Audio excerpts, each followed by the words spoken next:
Hey, what's up guys? Back to you here with another video. This is my second submission. As you previously watched on my other videos, I had a huge 3-box submission from PSA, and that actually, for a bulk value, it came back in under a month. I've never experienced anything like that for bulk submissions, but for some reason, for this submission, it took a really long time. I think I submitted this at the end of the $15 special, and I just got it back now, roughly about almost 3 months. So I don't know if you guys saw Nat Turner's interview, but I'll go ahead and try to put pieces of it here. But basically, that some of the submissions, if there's one card that needs special attention, needs to be sent to a separate department, that one card will hold up your whole order. So apparently maybe that's what happened to my order, because this one took at least 4 times longer than my first submission.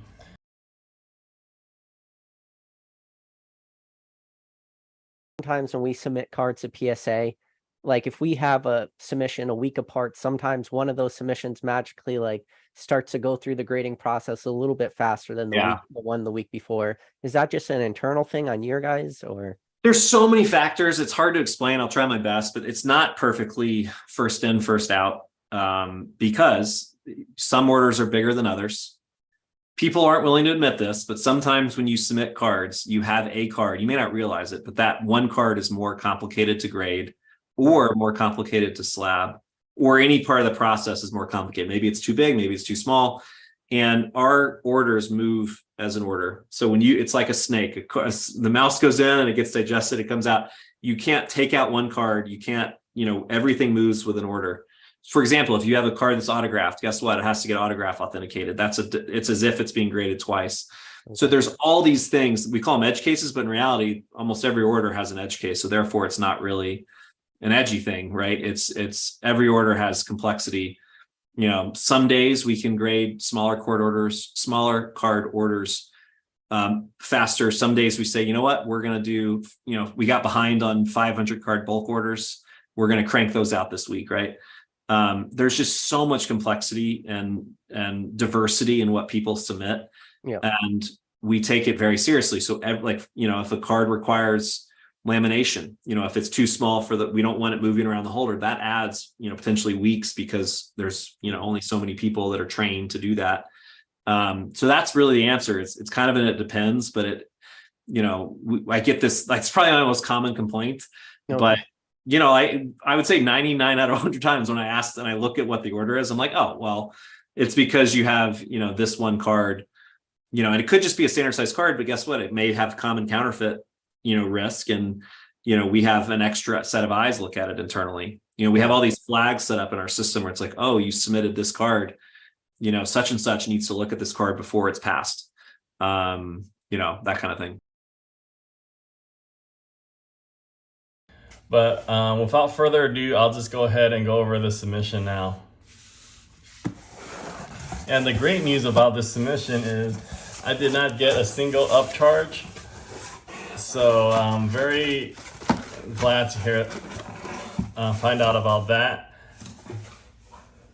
And I'll even go into further details about it as I'm revealing the cards. I'll go this stack here first, and I'll do this stack here after. I just went out there to get a note card for the reveal. I'll do this stack afterwards, as I mentioned. So for our first card here is a Giannis Antetokounmpo 2015 Hoops. I bought many cases of these and I still have them in my closet, so I just went ahead and submitted it this time. And it got a gem in 10. Great. You might be seeing a few of these. Oh no, but I will have a few of those coming up. Next is the Flair LeBron James 2008 and a gem and a mint 9. Next card here, the same card, 2008, also in a mint 9. I wonder if it's the centering top to bottom, but these cards were, this one, top to bottom looks okay. I thought it would 10. Move it on. Next one is the CJ McCullough autograph, Prism Blue Pulse Auto in an 8.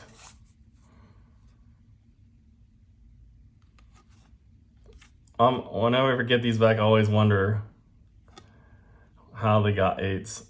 2013, it's numbered 213 out of 249.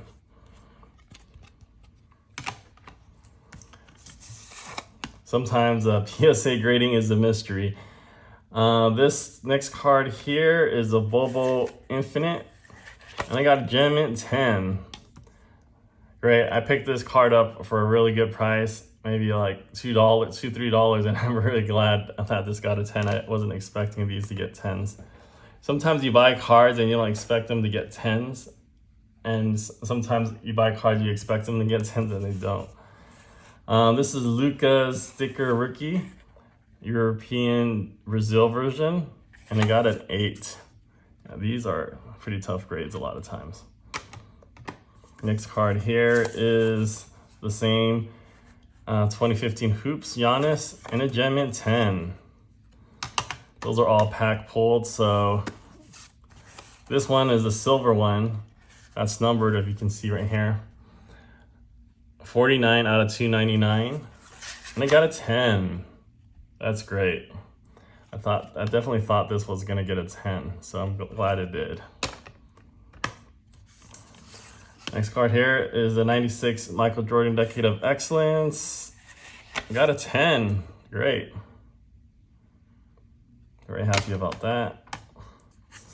Next card here, same Decade of Excellence, and a 10. I bought a lot of those. 96 Jordan Decade of Excellence again, and a 9. I think this one might be like a little bit off-centered. It just takes a little bit. Another Decade of Excellence, and a 10. Very cool. Another one, and a 9. Yeah, a little bit off-centered, I guess. Yeah, that makes sense to me. All right, next is Bobo's Substantial Swatches encased, and it got a 9. It's a beautiful patch. I guess I'm okay with a 9. These are thick cards that are very hard to grade. This is numbered out of 18 out of 25. Next card is Michael Vick. Expect the Unexpected Auto Double Patch, and I got a 9. Very cool. One of my favorite quarterbacks to watch back then. Next card here is a flawless Jonas Valanciunas, number 25 out of 20 out of 25. Got a 9. Again, these thick cards, very hard to get 10s. I'm very happy with a 9 actually. Usually get 7s and 8s. Next is Colin Sexton, Draft Gem Signatures. Flawless. This is numbered, got a 9.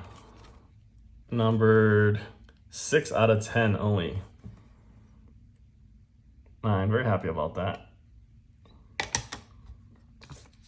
Next card here is a Isaiah Roby RPA. And a 10, beautiful. Well, I'm glad this grader was very generous for these thick cards because it's often so difficult to get. I've rarely gotten a 10 on an Immaculate, so Isaiah Roby RPA. He's gonna be playing for the Knicks this season, so hopefully he does well. Number 27 out of 50. And the last card here is a Leonard Fournette Flawless Signature. And a 10. Very beautiful. Number 2 out of 15. Leonard Fournette Silver Autograph.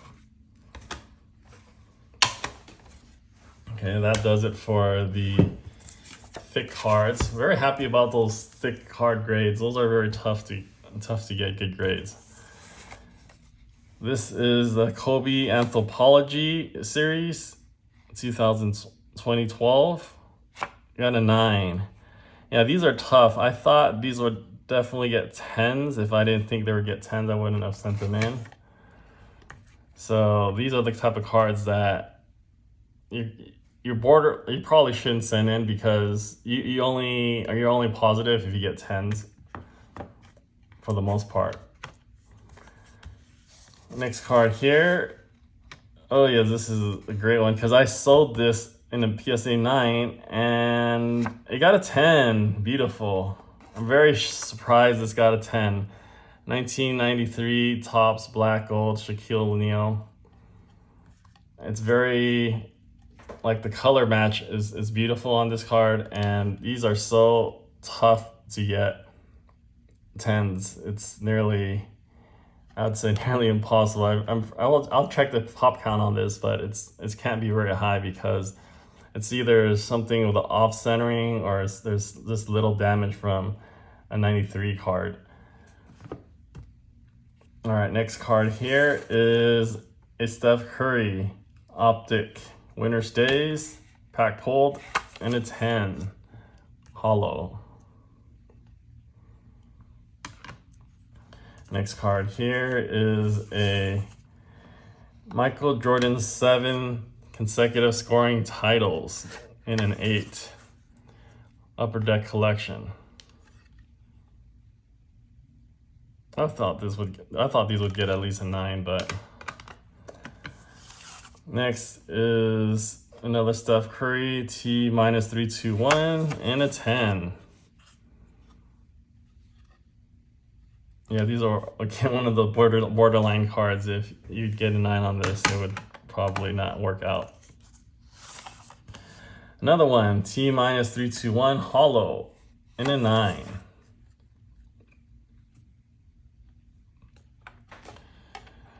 I guess it's the centering off the top.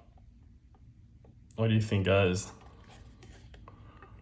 Because these are all pack pulled, so pack pulled and they still get 9s. Next card here is a Michael Jordan 1990 Flair. These are pretty tough grade at times, and it got a 9. Yeah, these are very, very tough to get 10s. I'm glad I got a 9 on that. Next is a Bol Rookie Ink autograph in a 9. Okay. Next card here is a LeBron James Choctaws 2015 Hoops in a 10. That's great.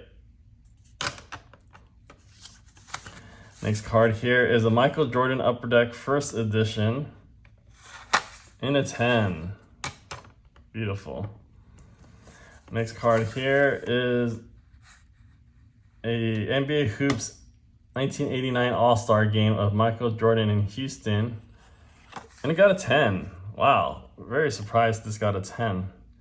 This is in great condition, but I've sent many of these before. They rarely come back 10s. Next card here is a Michael Jordan 2008 Flair and a 10. Very cool.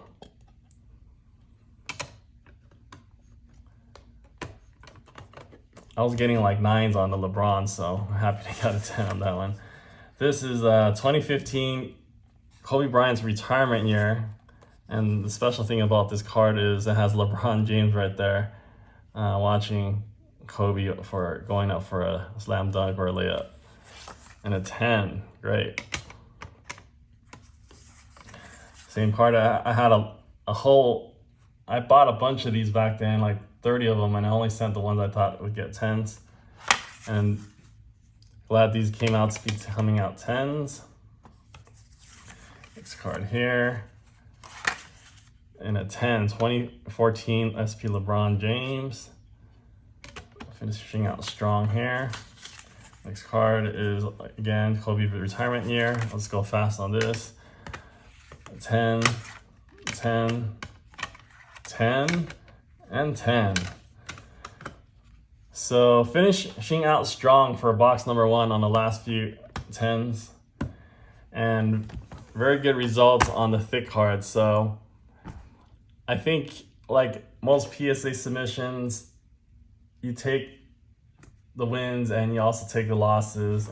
I'm happy to get the high grades on the thick cards. I'm happy to finish out with the 10s. I'll take the lower grades on the earlier cards, and that's the way the ball rolls sometimes.